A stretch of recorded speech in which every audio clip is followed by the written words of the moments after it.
ఈ మాట చెప్పినా అనుకో, మా సూరత్‌లో ఉండేటటువంటి బ్రోకర్ అన్నలు, మధ్యవర్తులు, అపరిచిత వ్యక్తులు, ఆటో అన్నలు నా మీద ఫుల్ ఫైర్ అవుతారు. ఎందుకంటే వాళ్ళతో కూడా నాకు పరిచయం ఉంది. వాళ్ళు కూడా నాకు కావాల్సినటువంటి వాళ్ళే. అలాగని చెప్పేసి వాళ్ళు చేసే అధర్మపు పనులను చెప్పకుండా అయితే మనం ఉండలేము కదా. సో ఆ విషయం ఏందనేది చెప్తే ముందైతే వీడియోకి ఒక లైక్ చేయండి. ఇంకా ఎవరైనా ఛానల్ సబ్స్క్రైబ్ చేయకపోతే సబ్స్క్రైబ్ చేయండి. విషయం ఏంటంటే అపరిచిత వ్యక్తులు అడుగడుగున మీకు సూరత్లో దర్శనం ఇస్తారు. ఇది సూరత్ షాపింగ్కి వచ్చేటటువంటి వాళ్ళకి చెప్పే విషయము. అపరిచిత వ్యక్తులు వాళ్ళనే మధ్యవర్తులు అంటారు, బ్రోకర్లు అంటారు, దళారులు అంటారు.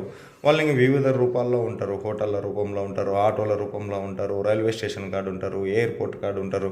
గట్లాంటి వాళ్ళ చేతిలో మోసపోకండి. వాళ్ళెంట వెళ్ళొద్దండి. వెళ్ళితే వాళ్ళకు ఒక 5-7% కమిషన్ అంగడిలో వాళ్ళకి ఇస్తారు మిమ్మల్ని తీసుకొచ్చినందుకు.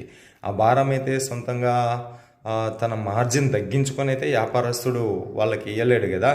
ఆ భారాన్ని మీ నెత్తి మీదనే వేయాల్సి ఉంటుంది. కాబట్టి కొంచెం జాగ్రత్తగా ఉండండి. వాళ్ళ చేతిలో మోసపోకండి. సరేనా?